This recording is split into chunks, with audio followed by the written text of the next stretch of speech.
नमस्कार, मैं रोशन हूँ। मित्रों, वायनाड की बहुत दुखद घटना हुई है जिसमें 250 से अधिक लोगों की मौत हुई है। कल ही केदारनाथ, सोनप्रयाग और रुद्रप्रयाग यहाँ बादल फटे हैं और तबाही मची है। लोग केवल 3 मरे हैं लेकिन तबाही मची है। और आज हिमाचल प्रदेश में भी बादल फट गए। अभी मौसम विभाग ने कहा कि ला नीनो इफेक्ट के कारण अगस्त और सितंबर में बहुत भयानक बारिश होगी। इसका मतलब आपदाएं और आएंगी। ये सब क्लाइमेट चेंज के कारण हो रहा है और इस पर हम चर्चा करेंगे। हमारे साथ वरिष्ठ पत्रकार हैं और साइंस के स्टूडेंट हैं, खुद वैज्ञानिक रहे हैं, डॉक्टर प्रतीक मिश्र। डॉक्टर साहब, आपका बहुत बहुत स्वागत है। ये जो समस्या है ये केवल की स्थानीय समस्या नहीं है कि ये केवल वायनाड की समस्या है या भारत की समस्या है, पूरी दुनिया की समस्या है। क्योंकि ये क्लाइमेट चेंज है। जब तक ग्रीन हाउस गैसेस इनका उत्सर्जन कम नहीं होगा ये समस्या बढ़ती चली जाएगी। लेकिन इसे भुगत रहे हैं स्थानीय लोग। यानी जो समस्या हुई है वो वायनाड के लोगों के लिए 250 परिवार उजड़ गए, 250 लोग मर गए, कई परिवार उजड़ गए। उसके लिए आप इस घटना को कैसे समझते हैं, कैसे सोचते देखिए क्या ना, ये जो ग्रीन उत्सर्जन वाली आपने बात कही है, इस पे तमाम समझौते होते, पेरिस समझौता, ये समझौता, वो समझौता। बेसिकली ये देन जानते हो किसकी है?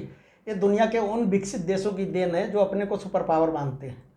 और इसका खामियाजा ज़्यादातर कौन भुगतता है? भुगतते तो वो भी हैं, लेकिन लोग ज़्यादा जो विकासशील देश हैं और उसमें रहने वाले गरीब और मतलब मध्यम वर्ग के लोग उसका खामियाजा भुगतते हैं। इसको लेके जो है सरकारें, बड़ी बड़ी जलवायु कॉन्फ्रेंस होती है, अभी पिछले दिनों कतर में हुई थी पिछले साल, और तमाम उसमें दुनिया भर के राष्ट्राध्यक्ष आते हैं, तमाम औपचारिकताएं होती, लेकिन सीरियसनेस कोई दिखाता नहीं। इसमें जो वायनाड वाले में जो घटना घटी है, एक स्टडी आई है कि जो अरब सागर का तापमान बढ़ गया है और उसके कारण वहाँ ऐसी भौगोलिक और वातावरणिक ऐसी परिस्थिति बनी है कि एक साथ सारे बादल उठे और उन्होंने जो बारिश समुद्र में होनी चाहिए थी वो बारिश वायनाड में हुई है और जिसके कारण इतनी बड़ी आपदा आई है। तो आपको लगता है कि इसके लिए हम सब भी जिम्मेदार हैं कि वहाँ के आसपास जितनी पॉपुलेशन बढ़ रही है, क्योंकि पॉपुलेशन अकेला नहीं बढ़ती है, पॉपुलेशन बढ़ती है तो उसके कारण जंगल कटते हैं, उसका कारण ज़मीन, जो कृषि योग्य ज़मीन होती है वो ख़राब होती है, फिर जो खाना बनता है, जो गैस निकलती है उससे टेम्परेचर बढ़ता है, मतलब उसके एक पूरा इकोसिस्टम खड़ा होता है। उसके लिए हम लोग भी जिम्मेदार हैं। नहीं, हम ही लोग जिम्मेदार हैं और कोई दूसरा जिम्मेदार नहीं। इस सारी चीज़ों के लिए हम ही लोग जिम्मेदार हैं। अभी आप देखिए, जो पर्वतीय राज्य हैं उनमें मकानों में, आपके उत्तरांचल में कितनी मकानों में दरारें आ रही हैं। बिल्कुल। जम्मू कश्मीर से भी यही शिकायत आ रही है, हिमाचल से भी यही शिकायत आ रही है क्या कि पर्वतीय क्षेत्रों में ये बादल फटना और इस तरीके की समस्याएं ज़्यादा हो रही हैं, बढ़ती जा रही हैं। और बढ़ क्यों रही हैं? क्योंकि वहाँ का तापमान बढ़ रहा है। और तापमान क्यों बढ़ रहा है? क्योंकि वहाँ पे जो है अवैध माइनिंग हो रही है, अवैध प्रोजेक्ट चल रहे हैं जो कि प्रकृति के साथ छेड़छाड़ सीधे सीधे हो रही है। और कंस्ट्रक्शन बहुत हो रहा है, वही कंस्ट्रक्शन की अवैध प्रोजेक्ट का मतलब कंस्ट्रक्शन हो रहे हैं। और जो ये पावर प्रोजेक्ट की वजह से किया जा रहा है, सड़कें चौड़ी हो रही हैं, सड़कें चौड़ी हो रही हैं। और उन सबसे ज़्यादा महत्वपूर्ण जो है जो जंगलों का कटान हो रहा है। ठीक है ना? जब तक इन सारी चीज़ों पे कंट्रोल नहीं किया, इन पे देखिए, प्रकृति के साथ आपको अगर चलना है और प्रकृति संरक्षण करना है तो विकास और प्रकृति संरक्षण दोनों के बीच में हमको संतुलन बनाकर चलना पड़ेगा।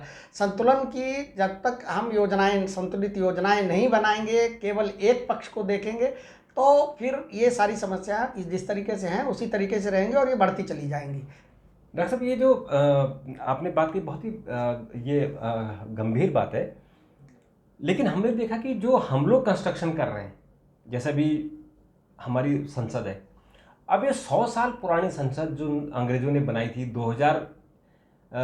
1920 में बनानी शुरू की और 2028 में वो 1928 में बनके तैयार हुई, यानी 8 साल लगे उसे बनाने में।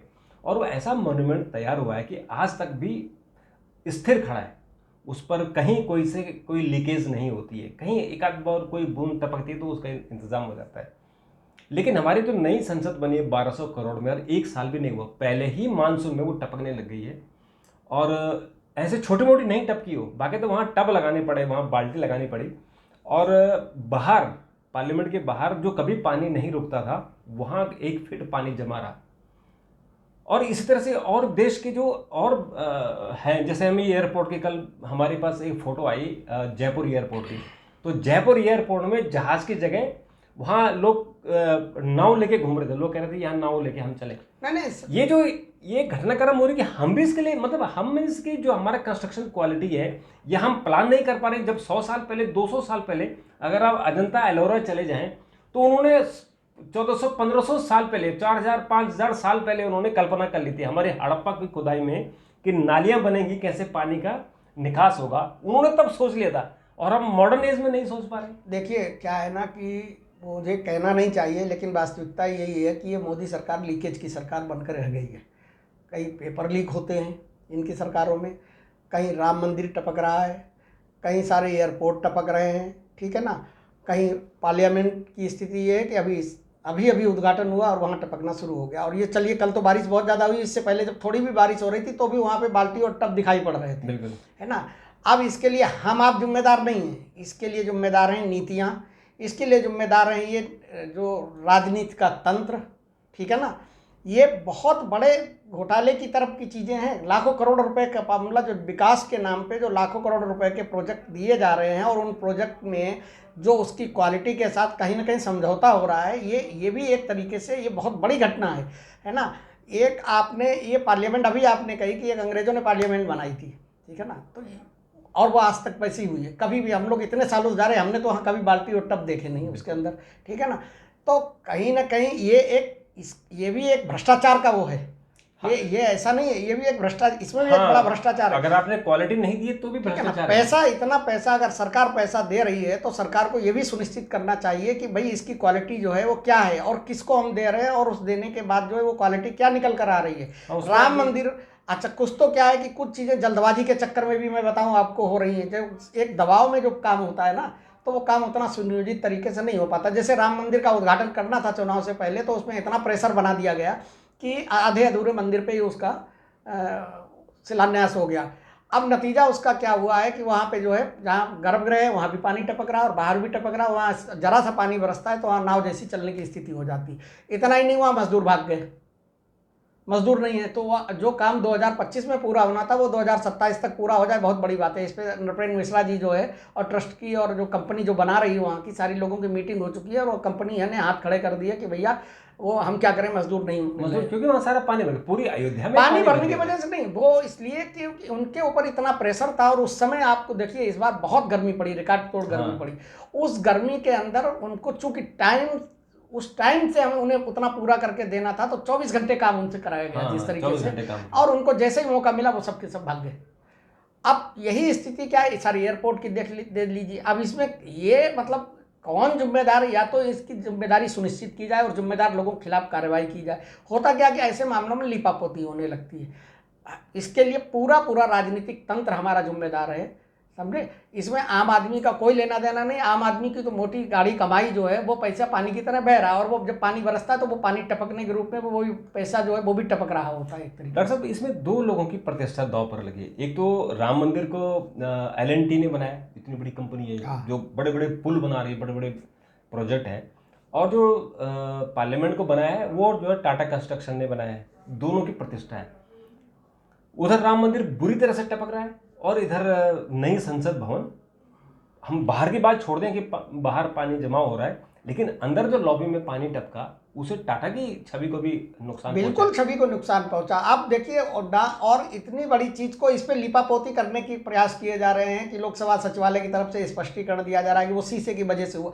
किसी की भी वजह से हुआ और नहीं होना चाहिए ना। हाँ, ये तो आपको अंदाजा था ही ना कि भाई आपको पता है ना बारिश होगी और सेशन है, इसमें सेशन चल रहा है ना, सेशन चल रहा हो तब भी मतलब आप कोई इंफ्रास्ट्रक्चर बना रहे हैं, कोई ढांचा खड़ा कर रहे हैं, तो केवल आप बारिश के हिसाब से थोड़े बनाएंगे, तो वो हर मौसम के हिसाब से बनाएंगे। पानी का निकास वहाँ होना चाहिए। अब आप इसको ये कोई स्पष्टीकरण, इसका कोई तुक नहीं है कि पानी शीशे की वजह से टपक रहा था, है ना। कहीं ना कहीं उसमें कमियां रही हैं। कमियां किस वजह से रही हैं आप भी जानते, सारी चीज़ें हैं। अब उसकी जिम्मेदारी सुनिश्चित करनी चाहिए। कोशिश तो ये होनी चाहिए कि देखिए ईमानदारी के साथ जो इस चीज़ को स्वीकार करना चाहिए कि इसमें कहीं ना कहीं गलती रह गई। उस गलती को मान लीजिए, उस कमी को मान लीजिए और उसको सुधार करने की जरूरत समझिए। लेकिन इस सरकार की सबसे बड़ी प्रॉब्लम क्या है कि सरकार गलती और कमी को मानना मतलब स्वीकार ही नहीं करना चाहती और सिरे से खारिज करती। राम मंदिर लाखों करोड़ों लोगों की आस्था का सवाल है, वहाँ पे भी आपने आधा अधूरा करके कर दिया। उसकी एक छत ऊपर छत जब तक नहीं बनेगी ध्वज बनेगा, ठीक है ना। तो अब वहाँ पे वो दूसरी मंजिल बनने की ही प्रॉब्लम हो रही है। वहाँ पे भी जल्दबाजी के चक्कर में क्या हुआ कि तमाम कमियां रहेंगी और कमियों का नतीजा अभी इस समय बरसात में दिखाई पड़ रहा है। पार्लियामेंट के अंदर भी सेम चीज़ वही हुई, यहाँ भी बहुत प्रेशर था कि बहुत जल्दी कर दिया जाए, 3 साल में इसको खत्म कर दिया, 3 साल में इसको खत्म कर दिया जाए और वो प्रोजेक्ट अपना जो है पूरा हो जाए। और उस प्रोजेक्ट में आपने देखा इतनी जल्दी इतनी बड़ी बड़ी इमारतें, इतना ढांचा इतनी जल्दी नहीं बनता है। और बल्कि मुझे तो ऐसे भी लगता है, जो मैंने देखा है कि जो वो बिल्डिंग है बेसिकली उसमें जो ईंटें लगी हैं, कुछ ईंटें तो उसमें राख वाली लगी हैं, और जो बाहर लाल पत्थर है वो लाल पत्थर बिल्डिंग का हिस्सा नहीं है, वो लाल पत्थर स्क्रू करके वो चिपकाए हुए हैं। यानी मुझे तो ऐसा लगता है कि जो हमारी पुरानी बिल्डिंग है जो 100 साल से बिल्कुल अडिग खड़ी है, ये पत्थर तो ऐसा लगता है कि शायद 2 4 5 साल में वो हिलने लग जाएंगे। भाई आप देखिए दुनिया ने कितनी तरक्की कर ली है, इतनी आधुनिक तकनीकें आ गई हैं, सारी चीज़ हो गई, उसके बाद भी अगर ये कमियां नज़र आ रही हैं, पहली बरसात में ही अगर लीकेज हो रहा है, पानी टपक रहा है, देश दुनिया में हमारे देश की क्या छवि निकल कर जा रही है। और वो भी मैं इसीलिए कह रहा हूँ, वो पार्लियामेंट के अंदर की, वहाँ पे आप देखिए सांसद जो है वो पानी में आधे आधे मतलब घुटनों से नीचे पानी में जा रहे हैं आ रहे हैं, हाँ। है ना। तो जो स्थिति, और पिछली बार आपको याद हो अखिलेश यादव ने इस पर तंज भी कसा था। हाँ, अखिलेश साहब ने आज भी कहा, उन्होंने कहा कि इससे बड़े पुरानी इमारत है और पुराने में ही पार्लियामेंट सेशन चलाया जाए। और उन्होंने ये भी कहा कि नए भवन में आप जो एक्स MP हैं उनको नहीं आने दे रहे हो, कम से कम पुराने में आएंगे तो हम सेंटर में बैठ के उनसे बातचीत तो करेंगे। अब वो भी एक मतलब है कि पुराने XMPs को आप अलाउ नहीं कर रहे हैं, आप ये भी देखिए। बिल्कुल। तो ये सारी चीज़ें क्या है ना कि इसमें कहीं ना कहीं ये देखिए, कहीं ना कहीं इसको आप 2 चीज़ों से जोड़ के चलिए। एक तो ये जल्दबाजी है जो अतिरिक्त प्रेशर है, ठीक है, और दूसरे कहीं ना कहीं इसके पीछे एक भ्रष्टाचार की बू आ रही है, और उसको आप नकार नहीं सकते कि इसमें इस तरीके की चीज़ों में, क्योंकि लाखों करोड़ रुपए के प्रोजेक्ट हैं, बड़े बड़े प्रोजेक्ट जितने भी हैं, लाखों करोड़ रुपए के प्रोजेक्ट दिए गए पिछले कई सालों में, और इसी से फिर लोग इलेक्टोरल बॉन्ड को जोड़ के देखने लगते हैं। हाँ, उसका कनेक्शन। अब मैं ये कहता हूँ कि अगर मान जाए इसमें कमियां रह गई हैं, अगर उसका फुल प्रूफ नहीं है तो वो भी तो एक भ्रष्टाचार ही हुआ भाई। अगर आपने जो जिम्मेदारी अपनी नहीं निभाई तो वो भी एक भ्रष्टाचार है, चाहे वो नैतिक भ्रष्टाचार है। आप देखिए इसमें अगर मान लो पार्लियामेंट की जो छोटी छोटी चीज़ों के लेकर जवाबदेही तय करने के लिए जो संसद की, जो देश की जो है सबसे बड़ी पंचायत है, तो क्या उसमें सरकार को निकलकर ये नहीं कहना चाहिए था कि भाई इस कंपनी से, जिसने कंपनी ने बनाया उससे उसको पूछा जाएगा या उसकी जांच कराई जाएगी कि ऐसा क्यों हो रहा है। और इसके साथ ही उस कंपनी को भी अपनी तरफ से जिन्होंने बनाया उनको भी ये कहना चाहिए, तब उनको भी इसमें आगे निकल के आना चाहिए था कि ये इस वजह से हुआ या हम इसको ऐसे ठीक करने की स्थिति होगी, बजाय इन सारी चीज़ों के उसमें लिपापोती हो रही कि नहीं साहब ऐसा कुछ नहीं हुआ। हाँ, छत नहीं टपक रही। और मैं मतलब इसको अब किसी देखिए ये शुतुरमुर्ग की तरीके से जो आप जो है बालू में करके रेत में अपना सर छुपा लेने से खतरा टल नहीं जाता है। आने वाले दिनों में ये खतरा हो सकता है और भयानक हो जाए, अगर इसी तरीके से पानी टपकता रहेगा, बुनियाद होगी, कहीं कोई छत का हिस्सा गिर जाए, कोई चीज़ हो जाए, बहुत बड़ा हादसा हो सकता है। मतलब ये जो पानी टपका, ये बेसिकली चेतावनी है सरकार के लिए और उस कंपनी के लिए भी जिस कंपनी ने ये कंस्ट्रक्शन किया। भाई आप खतरे का सामना कीजिए, खतरे को आप जो है इग्नोर कर रहे हैं, आंख बंद कर दीजिए और कह खतरा टल गया, तो आंख बंद करने से खतरा नहीं टलता है। उसके लिए आपको कदम उठाने पड़ेंगे और इसके लिए जिम्मेदारी तय करनी पड़ेगी, वो कोई भी हो, कितनी बड़ी कंपनी हो या किसी की कितनी भी शाख हो या छोटी कंपनी हो, बिल्कुल हर एक की एक जिम्मेदारी है। क्योंकि इसमें जो पैसा लगा है वो देश की जनता की गाड़ी कमाई है, खून पसीने की कमाई का पैसा है, वह किसी व्यक्ति विशेष का पैसा नहीं लगा हुआ इन जगहों पे, ना तो राम मंदिर में लगा है, ना एयरपोर्ट में लगा हुआ है और ना ही संसद भवन के अंदर लगा हुआ है। सब हमारा आपका पैसा लगा हुआ है, टैक्स पेयर का पैसा है, ठीक है ना। तो इस पे जवाबदेही तय होनी चाहिए और आप उनको चीज़ों को, यही सारे आप देखिए कम से कम 8-10 एयरपोर्ट की स्थिति ये हुई है, मध्य प्रदेश से जबलपुर से लेके और यहाँ तक वहाँ तक दुनिया भर के आप देख लीजिए, हर राज्य के तमाम एयरपोर्ट है। और पिछले अभी तो हमने महीने भर पहले देखा जो इंदिरा गांधी इंटरनेशनल एयरपोर्ट का, यहीं के दिल्ली के देख लीजिए, दिल्ली वो पूरा ही उसकी छत गिर गई थी, उसमें डेथ हो गई एक आदमी की। बिल्कुल। तो आपको इन सब चीज़ों को देखना पड़ेगा, इनकी जिम्मेदारी तय करनी पड़ेगी और इसमें निकल के देखिए कमी रह गई तो कमी को स्वीकार कीजिए ईमानदारी के साथ।